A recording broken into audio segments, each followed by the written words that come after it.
I'm now going to tell you about another really exciting resource developed through CPAMS, and this is one I'm particularly excited about.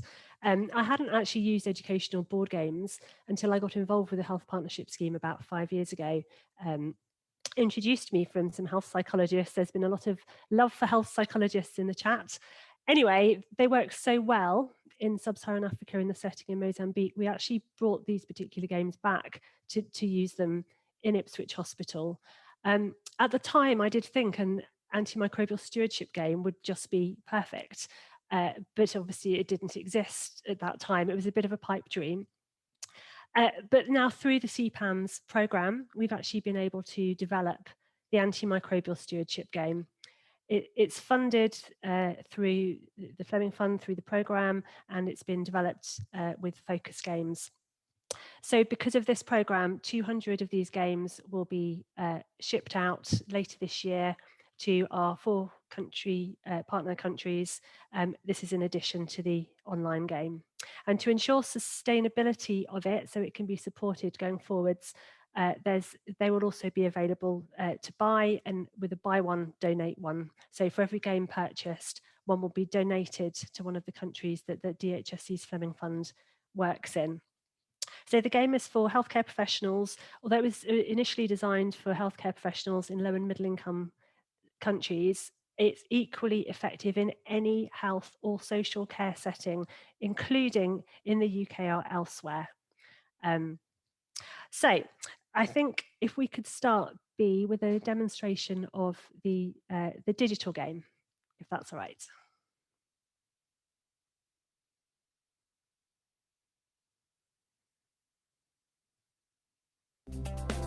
The Antimicrobial Stewardship game is a new online educational board game.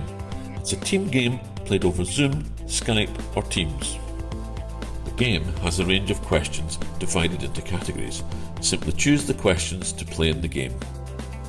Play as individuals or in teams. Up to 16 people can play. Divide the groups into teams, give each team a name. When everyone's ready, roll the dice to start. The team token moves around the board, and when it lands on a square, a question appears on the screen. The team take a few minutes to discuss the question and decide on an answer.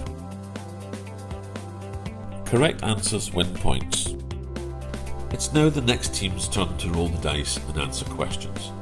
If the team lands on a special square, they must answer a case study question.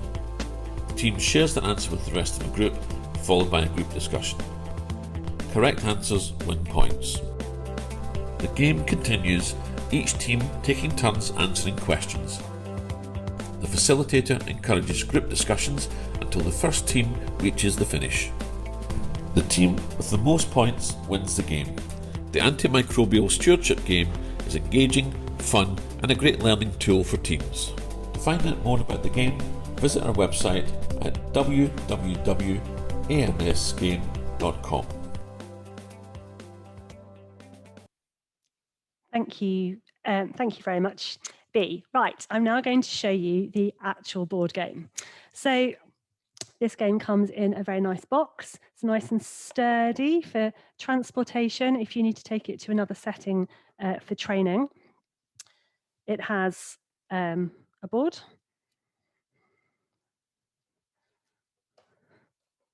which again, you can take with you to wherever you want to do your training session, whether that's in an educational classroom or it's outside underneath a mango tree. You can get involved with this game anywhere you like. The cards, the question cards and the case study cards also come in boxes. There are plenty of questions, so you can actually play this game many times if you like, without having the same questions. And you can also choose the questions depending on your audience. So if you're training some microbiologists, you may wish to choose slightly more complex questions than if you're perhaps training the hospital porters or the support staff. But it's open to the entire multidisciplinary team, whether they're nurses, doctors, pharmacists, students. Everybody is involved in this game. It's really engaging and inclusive, and it's fun. So it generates discussion for what is actually a really serious purpose. And the players discuss collectively and individually what they can do to tackle this huge problem, because we're obviously all part of the solution. There are rules, and you can go to a QR code to produce feedback, etc. It also even has things like a timer, and it's got little counters and a dice. It's really rather marvelous. So if we could go back to the next slide, please, Bea. Just really to thank everybody who's been involved in the project. There was a small team, the project team, who have put this together over the last few months, but we've sought feedback all the way along from colleagues in many countries, not only the ones that we're donating the 20 games to. And if you'd just like to go on to the final slide, please. So if you want to find out more about this game, if you go to the website, you can register your interest to order a game when they become available. Obviously, the people involved in the partnerships will have them donated, and you can also access the digital game. Thank you very much. Back to you, Diane.